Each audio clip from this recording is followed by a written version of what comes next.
माँ दुर्गा के 9 रूप सिर्फ देवी के नहीं, बल्कि हर स्त्री के जीवन के 9 पड़ाव हैं। पहला रूप शैलपुत्री। ये रूप है एक बेटी के जन्म का, जो अपने पिता की पहचान से जानी जाती है। दूसरा रूप ब्रह्मचारिणी। ये रूप है उस कन्या का जो शिक्षा और तप के लिए गुरुकुल में प्रवेश करती है। तीसरा रूप चंद्रघंटा। ये रूप है उस युवती का जो विद्या में निपुण होकर दुनिया का सामना करने को तैयार है। चौथा रूप कूष्मांडा। ये रूप है दर्वती माँ का, जिसकी गोद में रखा घड़ा जीवन की सृष्टि का प्रतीक है।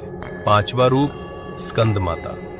ये रूप है उस माँ का जिसने अभी अभी नवजीवन को जन्म दिया है। छठा रूप कात्यायनी। ये रूप है उस माँ का जिसने जीवन की हर मुश्किल से लड़ना सीख लिया है। सातवां रूप कालरात्रि। ये रूप है उस स्त्री का जो अपने परिवार की रक्षा के लिए रौद्र रूप धारण कर लेती है। आठवां रूप महागौरी। ये रूप है उस स्त्री का जिसने जीवन की कठिनाइयों के बाद भी अपनी पवित्रता और कोमलता बनाए रखी। नौवां रूप सिद्धिदात्री।